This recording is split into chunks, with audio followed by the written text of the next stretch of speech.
Mirchi Bangla originals, আসল গল্পের আড্ডা।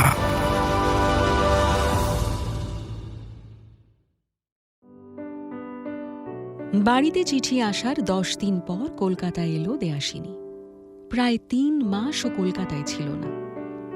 ওর 6 বছরের কলকাতা জীবনে কখনো ও এতদিন কলকাতাকে ছেড়ে থাকেনি।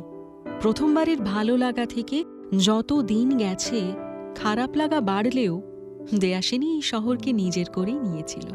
কিন্তু এখানেই ওর ভাই। নতুন করে আর আলাদা কিছু অনুভব করল না দেয়াশিনী। ও দেখল ট্রেন প্ল্যাটফর্মে দাঁড়ালো। স্টেশন থেকে বেরিয়ে দেয়াশিনী একটা রিকশা নিল। পিজি আন্টি ওকে একটা ঠিকানা দিয়েছেন, সেটা ওকে খুঁজতে হবে। আগের পিজিতে বেড ফাঁকা নেই বলে আন্টি অন্য একটা পিজিতে ওর কথা বলে রেখেছেন। দেয়াশিনী সেই ঠিকানায় এসে দাঁড়াতেই এক মহিলা ওকে সিঁড়ি দিয়ে দোতলায় এনে একটা সিঙ্গল রুম দেখিয়ে দিলেন। দেয়াশিনী দেখল রুমটা মাঝারি, তবে পরিষ্কার। জানলা দুটো উত্তর কলকাতার সাবেকি বাড়ির মতো। বাড়িটাও পুরনো দিনের। ও দেখল ঘরের ভেতর একটা খাট, টেবিল আর শেলফ। বালিশ তোষক আছে দেখে দেয়াশিনী খানিক নিশ্চিন্ত হল। এখন আর ওকে এসব কেনার জন্য বাইরে বেরোতে হবে না। আগের মেসে ওকে নিজেকেই সব কিনতে হয়েছিল। দেয়াশিনী ব্যাগ থেকে একটা পরিষ্কার চাদর বের করে বিছানায় পাতল। তারপর ফ্রেশ হবে বলে ঘর থেকে বেরোল। বারান্দার উল্টো দিকে আগের মহিলাটিকে দেখতে পেয়ে ও জিজ্ঞেস করল, বাথরুম কোন দিকে? মহিলা একদিকে দেখালেন। দেয়াশিনী বাথরুমে ঢোকার পর মনে পড়ল ওর ঘরও বন্ধ করেনি। লক না করলেও ভেজেও দেয়াশিনী হাট করে খোলা রেখেছিল। একবার ভাবল কি আর হবে। তারপর ওর মনে হলো ফোন, ল্যাপটপ, কিছু ক্যাশ টাকা আছে, চুরি হলেও হতে পারে। তাড়াতাড়ি স্নান সেরে বেরিয়ে এসে ও দেখল একজন মাঝবয়সী মহিলা ওর ঘরের দরজায় দাঁড়িয়ে উঁকি ঝুঁকি মারছেন। দেয়াশিনীকে দেখে মহিলা চট করে সরে গেলেন। দেয়াশিনী ঘরে ঢুকে দরজা বন্ধ করল। বিছানায় শুতেই ঘুম এসে ভিড় করল ওর চোখে। ফোনের শব্দে ঘুম ভেঙে উঠে বসল দেয়াশিনী। সকাল 11টা, তার মানে 2 ঘন্টা ঘুমিয়েছিল। ঘুম ভাঙতেই খিদের কথা মনে পড়ল। এই মেসে খাবার দাবার দেবে না, নিজেকেই ব্যবস্থা করতে হবে। দেয়াশিনী বুঝল ওকে বেরোতে হবে। ফোনে দেখল অনুষ্কার 4টে মিসড কল। ও জানে আজ রুদ্রর জন্মদিন। রুদ্রর এবারের জন্মদিনটা এখানে সেলিব্রেট করবে বলে অনুষ্কারা পরশু চলে এসেছিল কলকাতায়। দেয়াশিনী ইন্টারভিউয়ের জন্য কলকাতায় আসবে শুনে খুশি হয়ে অনুষ্কার রুদ্র দেয়াশিনীকেও ইনভাইট করেছিল আজ। দেয়াশিনী অনুষ্কাকে কল ব্যাক করতেই সঙ্গে সঙ্গে ওদিক থেকে অনুষ্কার গলা পেল, কি রে তুই কোথায়? কখন থেকে ফোন করছি, কখন আসবি? দেয়াশিনী অবাক হলো, তোদের সেলিব্রেশন তো বিকেলে, আমি এখন যাব কেন? অনুষ্কা বলল, আমি আমার বাড়িতে আসার কথা জিজ্ঞেস করছি দেয়াশিনী। দেয়াশিনী বলল, আমার মনে পড়ছে না আমি কাল তোকে এরকম কিছু বলেছিলাম। অনুষ্কা এবার বলল, মানে এটাই তো অবভিয়াস নাকি, নাহলে তুই কোথায় থাকবি? দেয়াশিনী নিজের ঠিকানা বলে জানালো, নতুন মেস নিয়েছি। কয়েক সেকেন্ড ওপারে নিস্তব্ধতা। অনুষ্কা কিছুক্ষণ পর বলল, বেশ, আমি বিকেলে তোকে নিতে আসব, বলেই ফোন রেখে দিল অনুষ্কা। দেয়াশিনী বুঝল অনুষ্কা অভিমান করেছে। জানলা দিয়ে রোদ আসছে বলে পাল্লাগুলো ভেজিয়ে দিল দেয়াশিনী। ফোনটাকে চার্জে বসিয়ে ও রেডি হয়ে ঘর থেকে বেরোল। দরজায় তালা লাগানোর সময় সকালের সেই মহিলাটি ওকে বললেন, 9:30 কাজের মেয়ে ঘর মুছতে আসে, কাল থেকে ঘর খুলে দিও, নইলে নিজেকেই করতে হবে। দেয়াশিনী মাথা হেলিয়ে চলে এলো নিচে।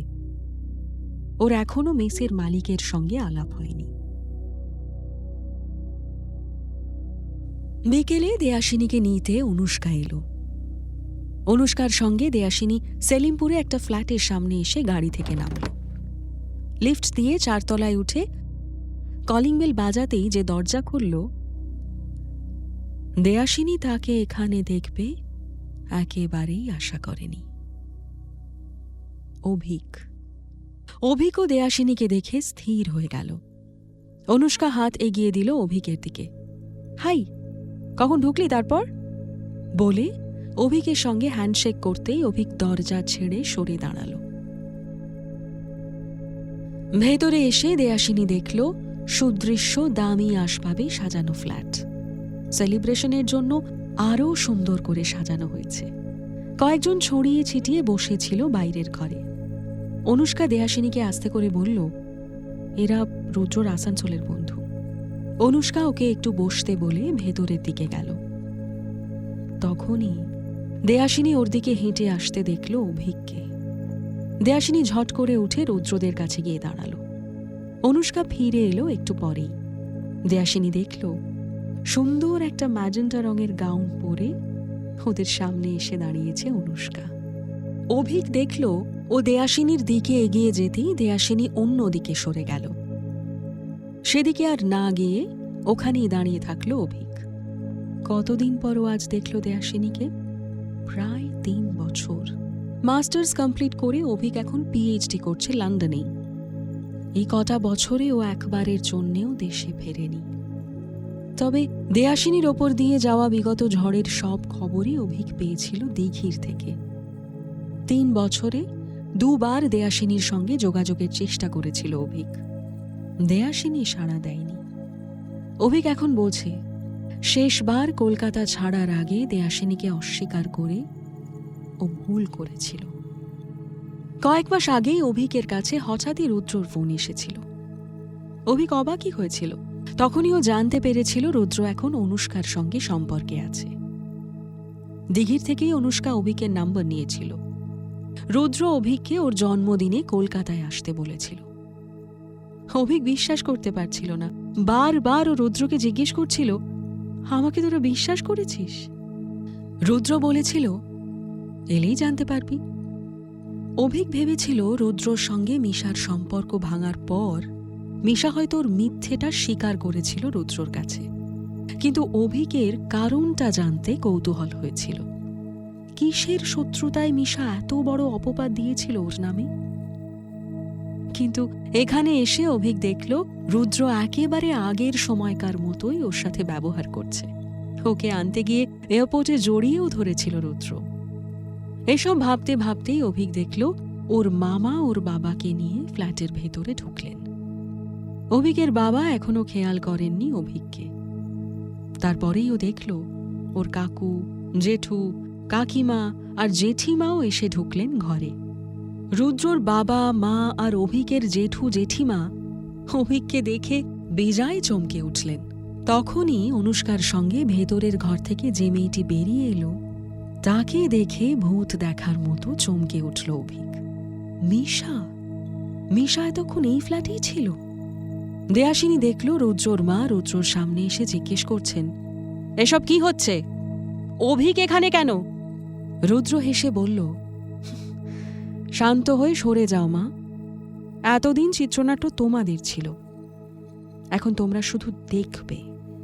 তারপরই রুদ্র এগিয়ে গেল মেয়েটির দিকে। বলল, মিশা, আজ তুমি সবার সামনে সব সত্যিটা বলবে। দেয়াসিনী এবার মেয়েটিকে ভালো করে দেখল। এই তবে মিশা? মেয়েটি একবার দুটো চোখ ওপরে তুলে নামিয়ে নিল সঙ্গে সঙ্গে। তারপর ধীরে ধীরে বলতে শুরু করল মেয়েটি। আপনারা অনেকেই জানেন রুদ্রর বাবা আর জেঠুদের পারিবারিক ব্যবসা কোল মাইনিংয়ের।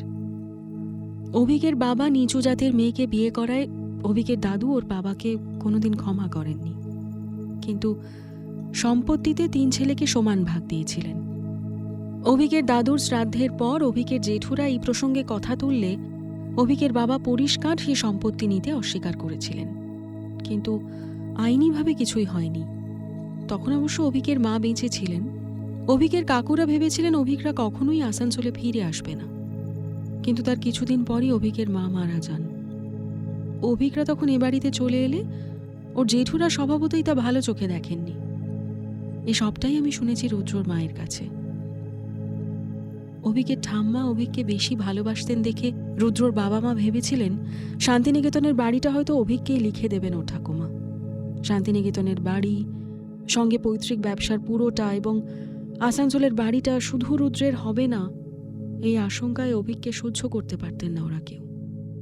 তারপর যখন ওরা শুনলেন দার্জিলিংয়ের নার্সিংহোম আর বাড়ির কথা, তখন রুদ্রর মা প্ল্যান করলেন অভিক আর ওর বাবাকে একসঙ্গে তাড়ালে হবে না।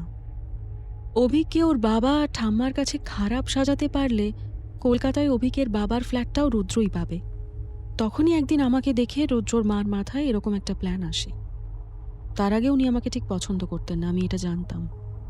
তাই রুদ্রর মা যখন আমাকে এসে বলেছিলেন, তুমি এটা করলে আমি তোমাকে রুদ্রর জন্য একবারে মেনে নেব, তখন আমি রাজি না হয়ে পারিনি। সেই সময় অত ম্যাচিওরও ছিলাম না। ছেলে মানুষই ভাবনায় ভেবেছিলাম রুদ্রর প্রতি আমার ভালোবাসা প্রমাণ করবার জন্য এটাই হয়তো একমাত্র সুযোগ। যে প্রেমের জন্য এত কিছু করেছিলাম, সময়ের নিয়মেই স্কুল বয়সের সেই সর্বস্ব খোয়াতে চাওয়া প্রেমের আবেগ কলেজে গিয়েই কেটে গেছিল আমার। রুদ্রর সঙ্গে কিছুই মিলছিল না আমার, এবং আমরা আলাদা হয়ে যাই। রুদ্রর জেঠুর কোনো ছেলে মেয়ে নেই, তবু তাদের পরিবারের একজন সাঁওতাল রক্তের বংশধরকে উত্তরাধিকার মেনে সম্পত্তি বিলিয়ে দেওয়ার ঘোরতর বিরোধী ছিলেন তারা। এত পর্যন্ত বলে মিশা এবার একটু থেমে বলল, I am very sorry Abhik, সম্ভব হলে ক্ষমা করে দিস। এতক্ষণ চুপচাপ ওকে শুনছিল সবাই। অভিককে দাঁড়িয়ে দাঁড়িয়ে নিঃশব্দে কাঁদতে দেখল দেয়াসিনী। অভিকের বাবা ওর কাকাদের কোনো কথা বলতে পারলেন না। অভিককে কাছে ডাকলেন, সৌনককে বললেন, শান্তিনিকেতনে মাকে একটা খবর দাও। অভিক ভালো করে ওর বাবাকে জড়িয়ে ধরল। দেয়াসিনী এবার তাকিয়ে দেখল রুদ্রর বাবা মার দিকে। ওদের সামান্য লোভের জন্য মাঝখানের এতগুলো বছর অভিককে একেবারে একা বেঁচে থাকতে হলো। অভিককে কাঁদতে দেখে মায়া হলো দেয়াসিনীর। এই নিয়ে দ্বিতীয়বার অভিকের চোখে জল দেখল। প্রথমবার দেখেছিল লাইব্রেরির বারান্দায়, দেয়াসিনীর প্রত্যাখ্যানের সময়। অভিকের কাকু কাকিমারা চলে গিয়েছিলেন আগেই। অভিকের মামা ভেতরের একটা ঘরে অভিকের বাবাকে নিয়ে গেলেন। এই ফ্ল্যাটটাও নতুন, অভিকের বাবাই কিনেছিলেন কিছুদিন আগে। ভেবেছিলেন রুদ্রকে দেবেন, কিন্তু রুদ্র তখন নিতে অস্বীকার করেছিল। যদিও আজ তার কারণটা স্পষ্ট বুঝতে পারল অভিক আর ওর বাবা। রুদ্রদের আসানসোলের বন্ধু এবং অন্যান্য গেস্টদের একসাথে সামলাচ্ছিল রুদ্র আর অনুষ্কা। সৌনক অভিকের পাশে চুপচাপ বসেছিল। দেয়াসিনী দেখল ওকে সৌম্য কল করছে। কল রিসিভ করতেই কেটে গেল।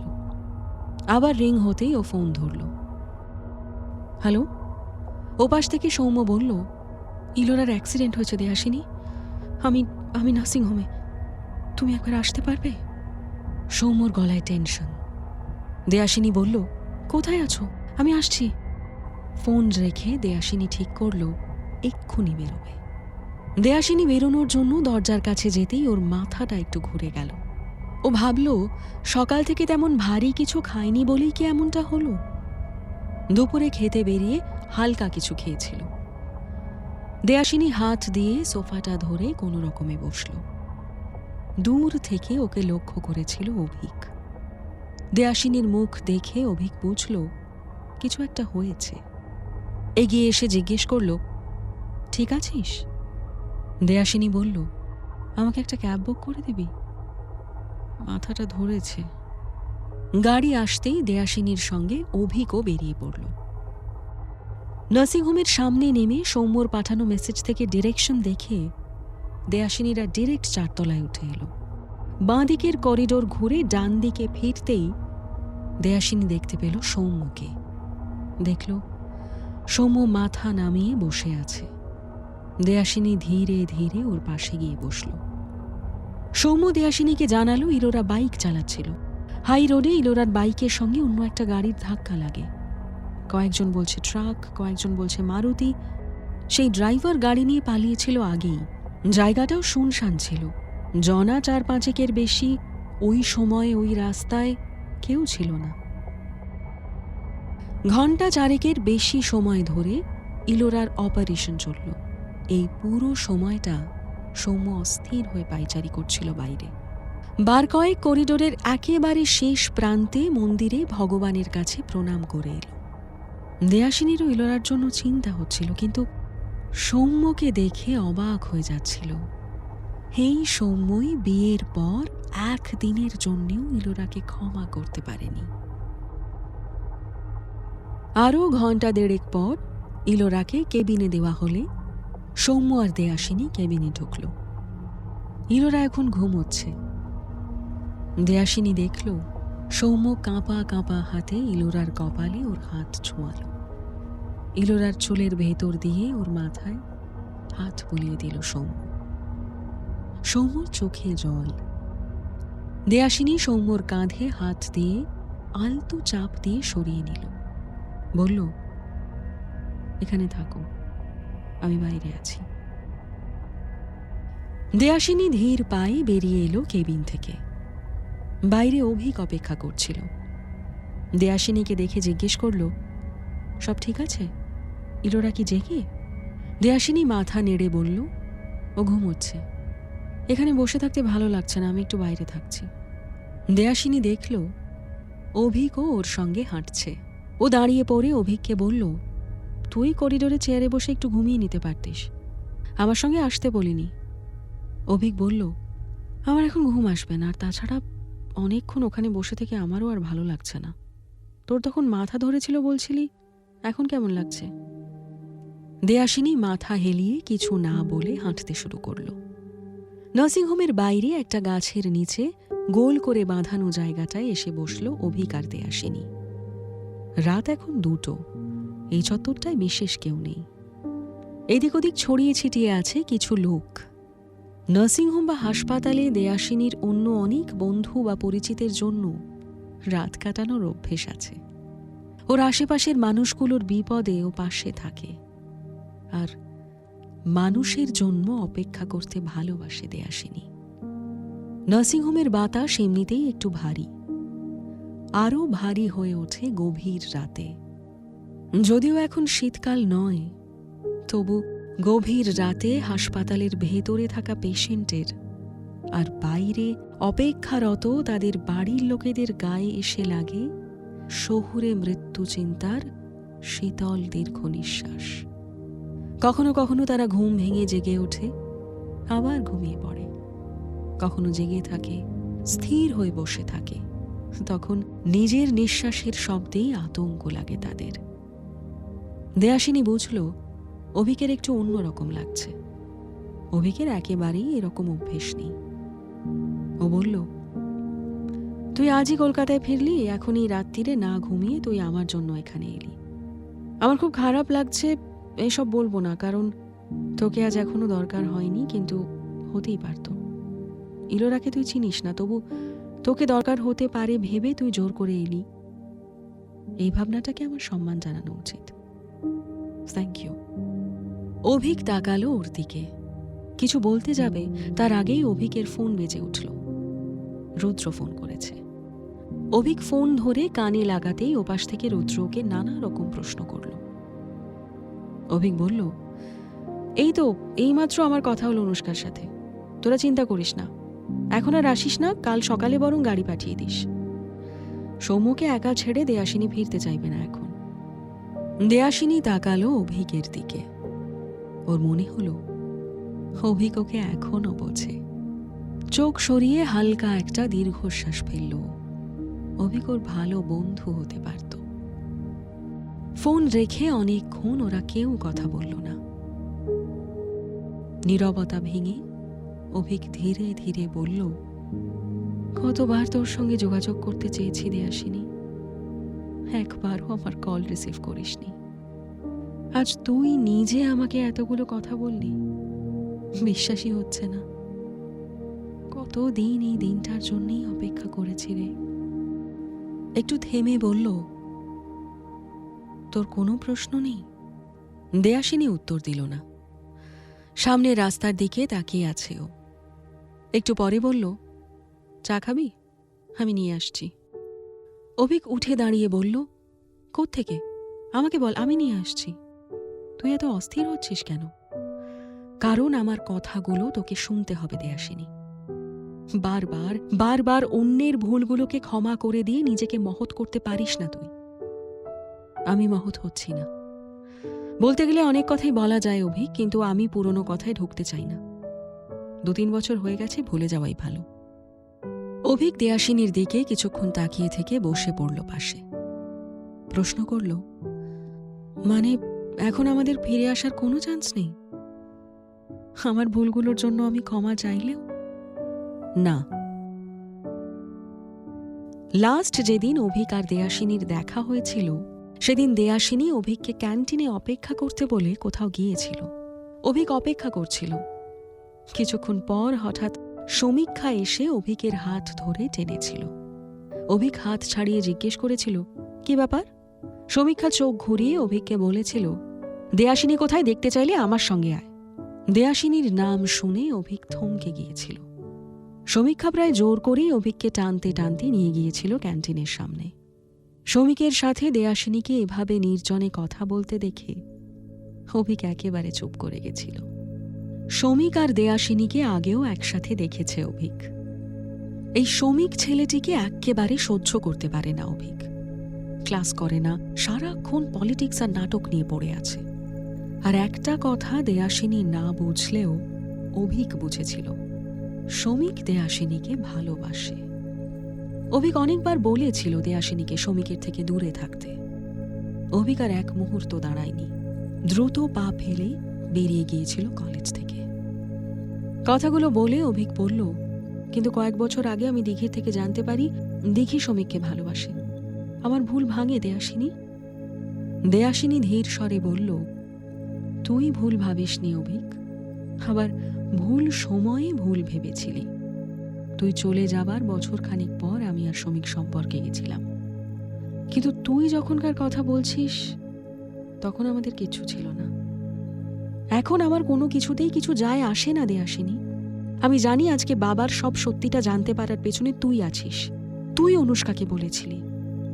দেয়াসিনী, তোর মতো আমাকে এত বেশি বিশ্বাস কেউ করেনি। এবার তোকে আর আমার থেকে দূরে যেতে দেব না, দেখিস।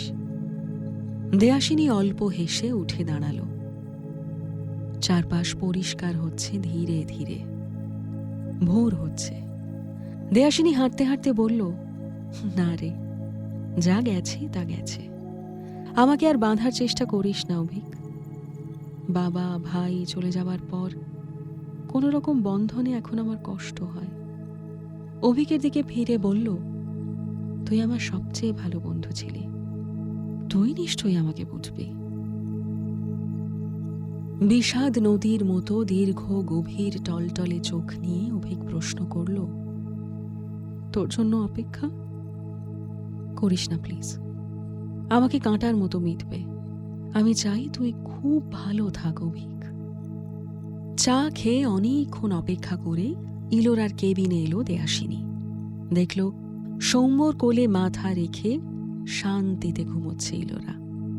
সৌম্যকে দেয়াসিনী জিজ্ঞেস করল, সারা রাত বসেই ঘুমোলি?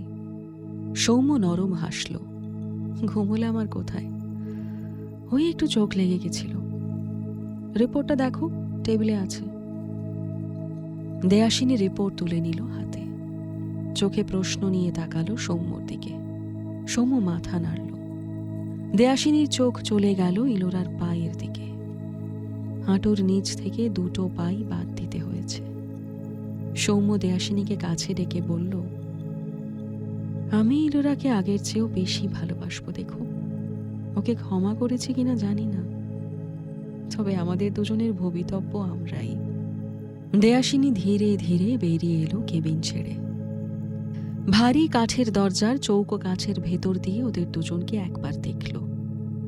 সৌম্যর কথাটা ভালো লাগলো ওর। দেয়াসিনী জানে ওরা ভালো থাকবে।